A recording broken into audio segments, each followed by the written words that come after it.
They didn't understand him, some people called him mad, but any friend of Hitler's can't have been all bad. Bernard Oswald Donald Mosley! Bernard Oswald Donald Mosley! He was popular and handsome as Richard Burton. 'Cause I seen him on the box once with his black shirt on. And no, I cannot claim to be any great authority. As far as I'm concerned, the sun shone out of his oratory. He wasn't a great dictator, given half a chance, but they treated him like a traitor, so he went to live in France. Bernard Oswald Donald Mosley! He was dead! Bernard Oswald Donald Mosley! This is what the papers all say. Genuinely genius, champion, the unemployed and other underdogs. Dynamic and handsome, popular, gifted and a natural leader. Brilliant man in the commons, compassionate and humane. A man of genuine courage and inspiring leadership. Thought to have been the most handsome and gifted British political leader of the 20th century. Brilliant debater, gifted, lucid and compassionate. He was Brilliant man in the commons, compassionate and humane. A man of genuine courage and inspiring leadership. Brilliant man in the commons, compassionate and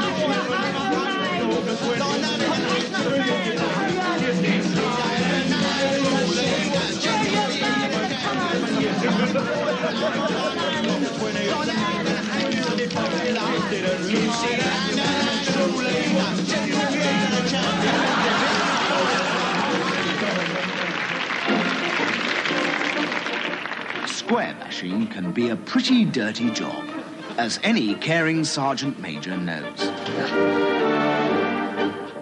So we offered to do the Army's washing for a week. We washed the Durham Light Infantry in new biological Zac, and the Brigade of Guards in another well-known brand. And the results speak for themselves.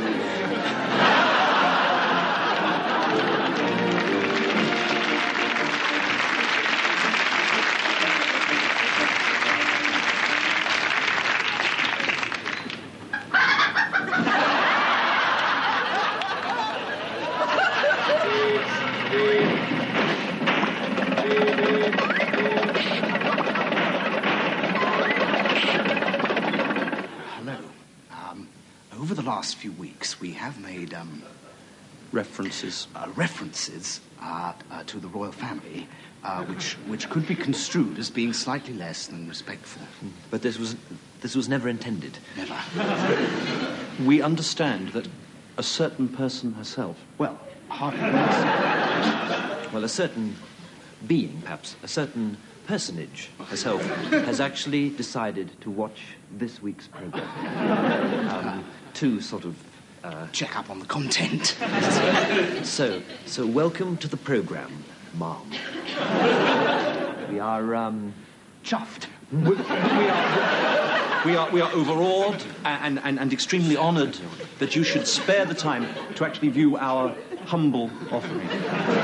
I hope you are amused by what you see. I certainly, for one, feel extremely proud that I will be able to tell my grandchildren that a program I was in was actually watched by Mrs. Whitehouse.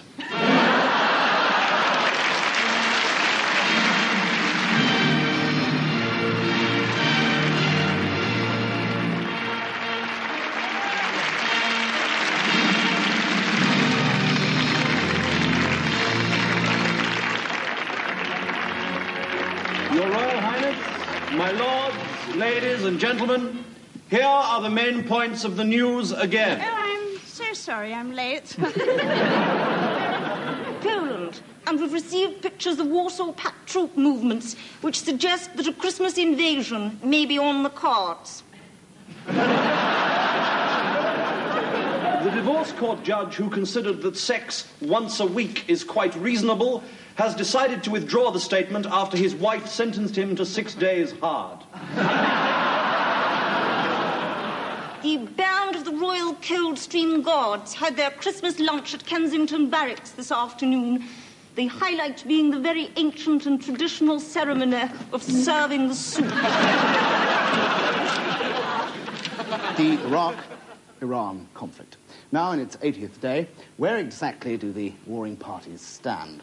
Well, we have to work very much on the claims of the protagonists. Iraq have claimed that they are moving on beyond Khorramshahr with all their divisions on to Tehran. Moving divisions here, armoured divisions coming through here, and infantry and armoured divisions pressing on in that direction. Iran, of course, are counterclaiming now and are claiming that all along the 600-mile border, they have moved their missile divisions, armoured divisions, and their infantry divisions straight forward to make a direct assault on Baghdad. So that's the position as we see it at the moment. In fact, it might actually help if we just swap this around like that and engage it.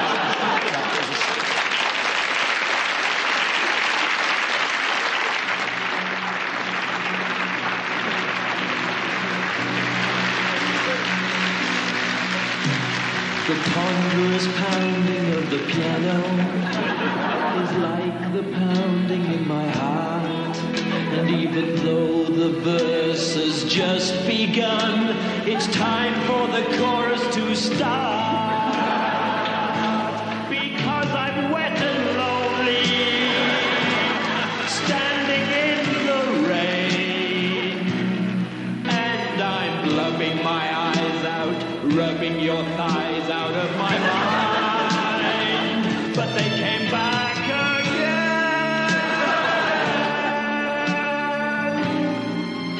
So you remember this one?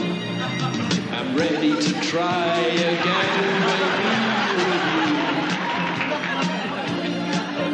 you. Though twice in the night's more than I usually can do. And when you're around, magic fills the air. And when you go, I'm plunged into despair.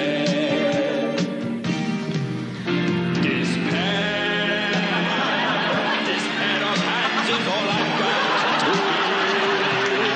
Say, girl, ain't that funny? And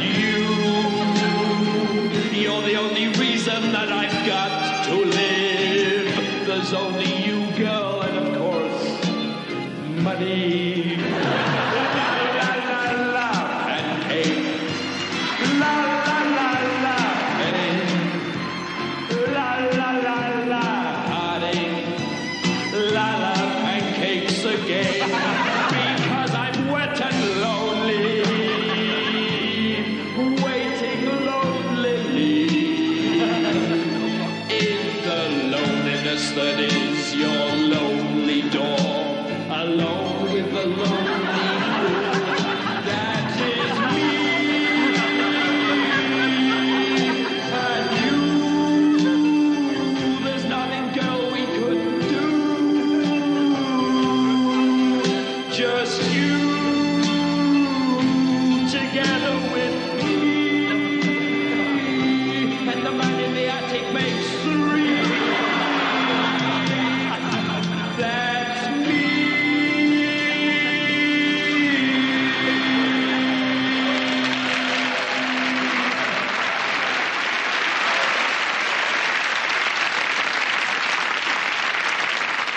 You know, tonight's show is obviously a very, very important one for all of us, and we're all particularly proud to be celebrating in this way. And I know that I can sort of say with absolute certainty that everybody in the audience has a tremendous amount of respect for the royal family. But there is one special man here tonight who actually worships the Duke of Edinburgh. Now, is he... Ah, yes, now, can we get a microphone? Sir, you are the Reverend Hubert Rum-Tum-Ty Bum-Bum, is that right? Now, you are a member of the Cargo Cult, is that right? Yes. These are people who actually worship the Duke of Edinburgh. Yeah. Generally, they live in the New Hebrides in the South Pacific. But you live in... In Lewisham. In Lewisham. in... What exactly do you worship? Well, we say our prayer, blessed are the meek, for they shall be shouted at in a loud and hectoring manner. Yeah. And then we make the sign of the very cross. The very cross? Yeah, the very cross.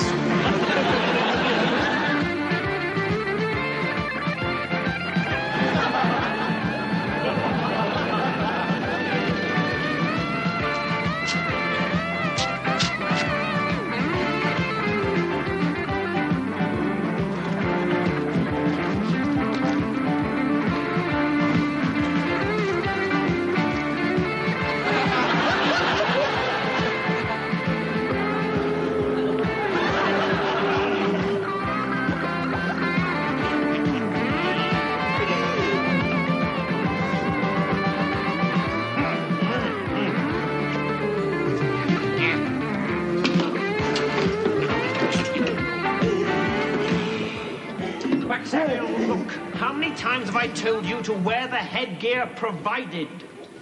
Now put it on.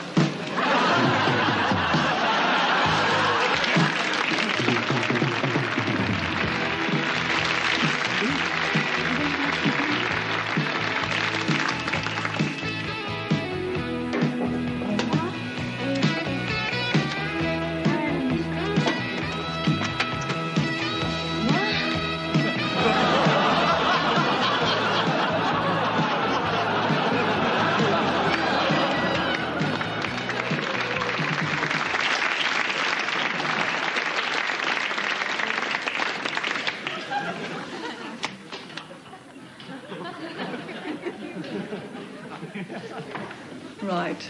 Come in.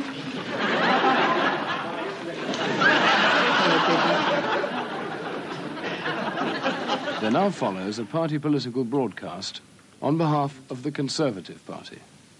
Do you understand why the economy is in a mess? Who, me? Yes, you. No, I don't. But it's certainly not my fault. Well, that's where you're wrong.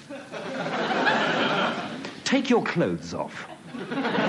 What, now? Yes, now. And go into the bathroom. What's this got to do with the economy? Do as you're told. Ah, I see. You mean the amount of money in the economy is like the amount of water in a bath? That's right. And who was it who spent money like water in the first place? The Labour Party? Correct. Now you begin to see why this is all your fault. Of course. If only I'd worked hard like the CBI do. Just stick to your lines, if you don't mind. So, at the moment, there's just enough money in the economy, isn't there? Yes, it's perfect. I'd love to get in. Yes, that would be fine if you were trim and well managed. But you've been spending too much. I am fat. Correct. And what happens if you get in when you're fat? Well, because of my excess weight, or spending, the bathroom of the economy is flooded. And the fluffy carpet of British industrial strength is flabby and uncomfy to stand in. Go on. And the more I behave like a trade union, the worse it gets. Absolutely right. Then, if I start adding the lame ducks that the Labour Party advocates, it's complete chaos. Exactly. Now, your fat body needs to be trimmed to put things right. Your arms and legs are like the workers of the nation. They are too fat, so they must be cut off with a chainsaw.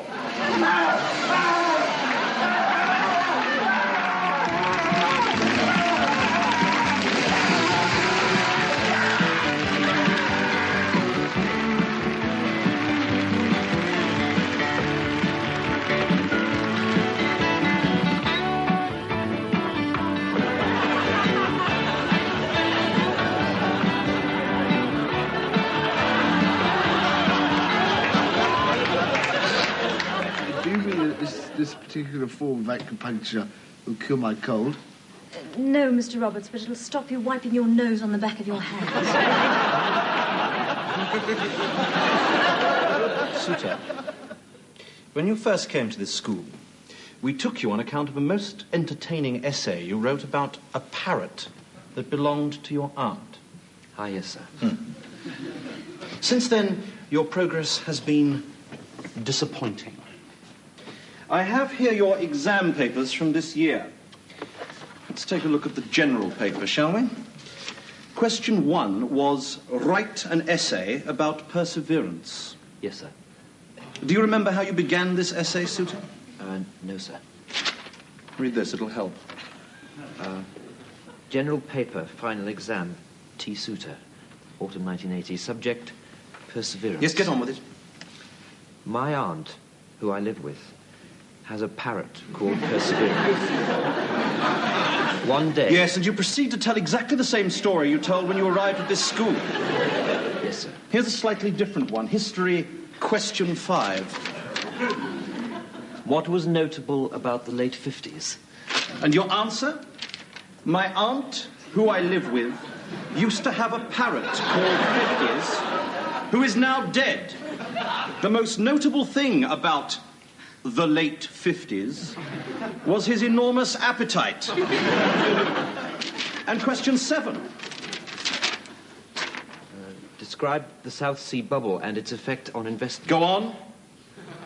The South Sea bubble was a large goldfish, and its effects on investment, which was a parrot owned by my aunt, who I live with. Souter! Do you think I am some sort of cretin? Do you think I haven't noticed? It's with whom I live. My aunt with whom I live, not who I live with.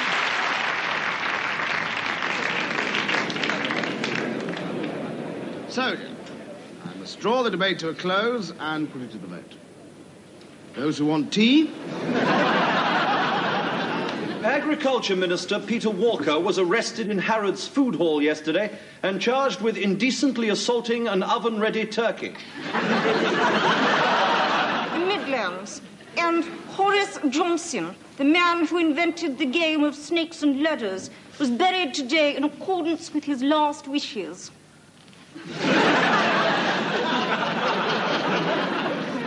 India. And despite conditions of severe drought, Prince Charles still managed to get in a little water skiing yesterday.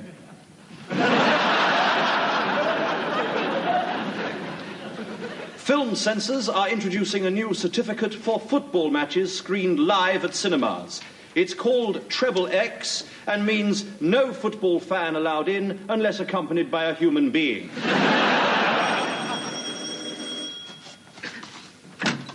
Yes? Yes, good afternoon, madam. I'm collecting on behalf of deaf karate experts. Deaf karate experts? No, I'm sorry. We don't give to charities.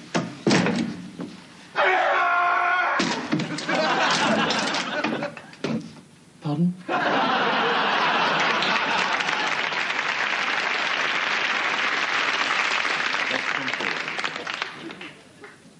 Dennis, wilt thou leave this woman who is thy wedded wife?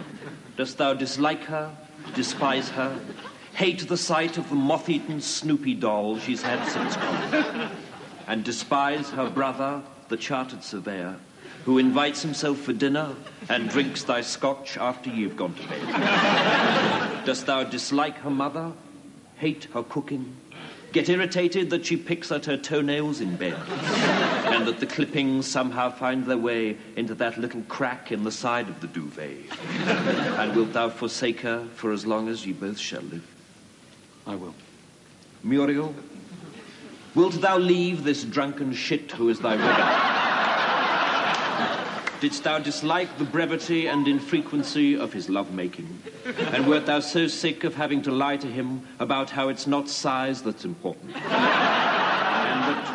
And that you'd have more fun in bed with one of those seaside collecting boxes made out of a mine? And will you, if given half a chance, cheerfully wring his neck? I will. Who taketh this woman away from this man? I do. Just say these words after me. I take thee from thy wedded husband. I take thee from thy wedded husband. To have and to hold from this day forth. To have and to hold from this day forth. For I am Frank Hodgkiss. For I am Frank Hodgkiss. The lounge lizard from account. The lounge lizard from account. And thereto I plight thee my troth. And thereto I plight thee my troth. Those who I have put asunder, let no man join together. Dearly beloved, divorce is an honourable estate, and is not to be taken in hand lightly, inadvisedly, or wantonly to satisfy men's carnal lusts, although that's a pretty good reason.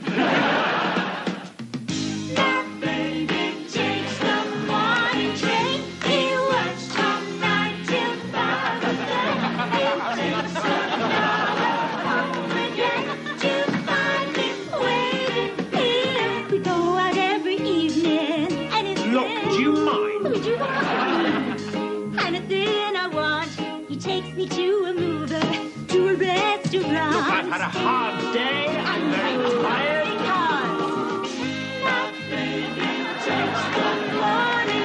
I don't. I've been taking the bus for 15 years.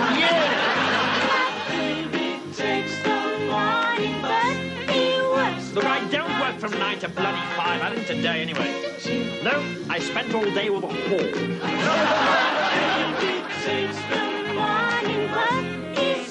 All day with a horror. He takes another over there and tries to strangle me. And you lot, shove off. And you. Finally, we would like to apologise very much for certain unkind remarks we made in last week's programme about Bruce Forsyth. We understand that Mr. Forsyth has been treated incredibly badly by the press in recent years. We respect him a great deal, and our remarks were particularly unfair, as of course he has no opportunity to answer back. We would therefore like to withdraw all such...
Well, not only is there a new BBC LP and cassette now available featuring sketches and music from the first two series of Not the 9 O'Clock News, but also there's a BBC book with exactly the same title, compiled by John Lloyd and Sean Hardy, and linked with the programme, which costs £1.95.